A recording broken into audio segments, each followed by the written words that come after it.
Hello everyone, welcome back to our YouTube channel. Friends, कैसे हैं आप सभी लोग? आई होप आप सभी बहुत अच्छे होंगे और आप सभी की तैयारी भी काफ़ी अच्छी चल रही होगी।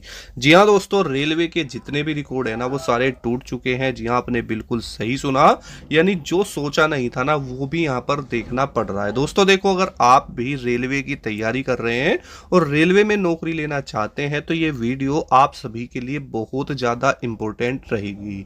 जितना ज़्यादा इम्पोर्टेंट कहें उतना कम है, क्योंकि दोस्तों यहाँ पर मैं आपको कुछ चीजें बताऊंगा और जो रेलवे ने नोटिफिकेशन खुद रिलीज किया है उसके बारे में भी हम यहाँ पर डिस्कस करने वाले हैं। ठीक है, तो देखो, अगर आप भी रेलवे में तैयारी कर रहे हैं तो ये चीज आपको जानना बेहद ज्यादा जरूरी है, नहीं तो बाद में आपको दिक्कत होगी और फिर आप बोलोगे कि काश मुझे ये चीज पहले पता चल जाती।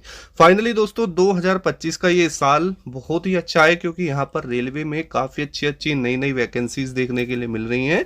जैसे आरपीएफ है, टेक्नीशियन है, ग्रुप डी है, एनटीपीसी है, जेई है, पैरामेडिकल है और एएलपी है। तो बहुत सारी वैकेंसीज आप सभी के बीच में यहाँ पर रेलवे की रहेगी। ठीक है, तो उसके अलावा यहाँ पर नई चीज क्या है कि 2025 में क्यों ये रिकॉर्ड टूटा और क्यों ये मैं बोल रहा हूँ और ऐसा क्यों बोला जा रहा है कि ऐसा भी देखना पड़ेगा, ऐसा कभी सोचा नहीं था। तो यहाँ पर जो जो नई चीजें है ना वो आपके होश उड़ा देंगी। देखिए दोस्तों, देखा जाए तो मैं आपको एक चीज समझाता हूँ। जब कभी भी 5 से 6 साल में कोई वैकेंसी आती है तो कैंडिडेट्स ये उम्मीद रखते हैं कि कम से कम जो वैकेंसी आएंगे अच्छी खासी मार्जिन में रहेंगी। यानी एक बात बताइए, अगर आप कोई वैकेंसी 5 से 6 साल में आती है, अगर आप एक साल के हिसाब से 10,000 भी लगाओ तो 5 से 6 साल में 50,000 तो वैकेंसी मिनिमम होनी ही होनी चाहिए। ठीक है, ये चीज है। उसके बाद में देखिए दोस्तों, हम बात करते हैं कि एक छोटी सी बात को समझना। 2018 में रेलवे ग्रुप डी की वैकेंसी आई थी जिसमें 62,000 वैकेंसी थी। ठीक है, उसके बाद 2019 में वैकेंसी आई थी जिसमें 1 लाख के समथिंग में वैकेंसी थी। अगर हम इन्हें ऐड कर लें तो इन दोनों वर्षों में अगर देखा जाए तो ग्रुप डी की मात्र 1,60,000 के समथिंग में वैकेंसी थी। अब हुआ क्या, यहीं पर एक वैकेंसी अब आपको देखने के लिए मिली है 2025 में। ठीक है, देखा जाए तो कितने सालों का डिफरेंस है दोस्तों? लगभग यहां पर 6ठा साल चल रहा है, यानी 6th ईयर रनिंग, यानी ये रनिंग में है। और वैकेंसी कितनी आई है दोस्तों? मात्र मात्र 32,000। अब देखो, ये इतना ही नहीं, बात को समझना। इन 32,000 पोस्ट के लिए जो टोटल फॉर्म फिल हुए हैं, कैंडिडेट्स ने करे हैं, बताया जा रहा है कि 80 लाख के समथिंग में है। जी हाँ दोस्तों, अप्रोक्सीमेटली 80 लाख के समथिंग में है। और ये डाटा इतना बड़ा है कि 32,000 पोस्ट के लिए 80 लाख बच्चों का फॉर्म भर देना, आप खुद इस चीज को समझ सकते हैं कि भाई साहब कंपटीशन का लेवल क्या है और वैकेंसी कितनी होनी चाहिए थी। दोस्तों ये कोई मजाक की बात नहीं है, मैं आपको बिल्कुल सीरियस चीज समझा रहा हूं। अब इतना आप समझे। अभी पॉइंट पे आएंगे टेक्नीशियन के। आप बोलते हो सर टेक्नीशियन में कंपटीशन बहुत है, ये है। अब देखो, टेक्नीशियन ग्रेड 3 में वैकेंसी कितनी है दोस्तों? लगभग 14,000 के समथिंग में है, जो कि आईटीआई और पीसीएम वालों दोनों की है। इसके लिए जो बच्चों ने पेपर दिए हैं, लगभग लगभग 16 लाख बच्चों ने पेपर दिए हैं।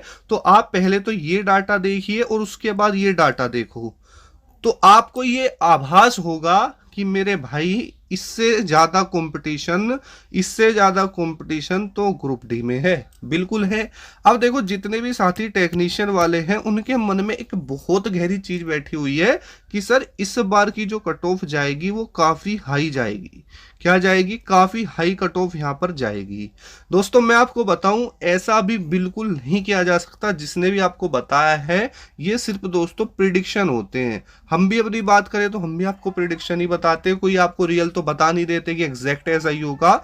बस यह है एग्जाम लेवल के अकॉर्डिंग जो बच्चों ने अटेम्प्ट किया है, आंसर की आई है, उनके डाटा को देखा है, उसके अकॉर्डिंग देखा जाए तो हाँ, ये देख के जरूर लगता है, क्योंकि भाई 2025 का समय चल रहा है तो कट ऑफ का ही काफी उछाल यहां पर रहेगी। ठीक है, अब देखो मेरी बात आप ध्यान से समझो। जितने भी साथी टेक्नीशियन वाले हैं, जो पीसीएम वाले हैं, जिनका स्कोर 75 से माइनस में है, और जो आईटीआई वाले हैं जिनका 70 से माइनस में है, मेरे भाई आप अपने ग्रुप डी की तैयारी रखो, ग्रुप डी की तैयारी रखो। अब आप में से बहुत सारे साथी ये बोलेंगे कि सर मेरे 60 नंबर हैं, 65 नंबर हैं, 55 नंबर हैं और मैं बहुत डीमोटिवेट हूं। तो मेरे भाई देखो, कोई भी एग्जाम होता है ना, कोई भी वैकेंसी होती है ना, तो उसके कुछ फैक्टर्स होते हैं कट ऑफ को डिसाइड करने के। पहला तो होता है कि भाई एग्जाम लेवल कैसा है, दूसरा है सिलेक्शन प्रोसेस। अब टेक्नीशियन के सिलेक्शन प्रोसेस में और ग्रुप डी के सिलेक्शन प्रोसेस में दोस्तों डिफरेंस है, इस चीज़ को समझो। बेसिकली बात करते हैं एग्ज़ाम डेट को लेकर, तो भाई साहब ग्रुप डी की जो एग्ज़ाम डेट है वो बताई जा रही है जून के महीने में, लगभग 12 जून के आसपास से बताया जा रहा है, जो कि जून से लेकर के अगस्त तक आपके एग्ज़ाम चलेंगे।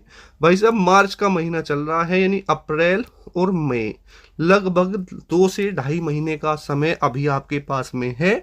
और मैं ये रिक्वेस्ट करूंगा कि आप लोग अब ज़्यादा समय किसी भी पर ना दे करके अपने फोकस रखो ग्रुप डी के एग्जाम पर, ठीक है। अब आप में से ही बहुत सारे साथी बोल रहे थे क्या सर ये वैकेंसी इंक्रीज हो सकती है क्या, बताइए।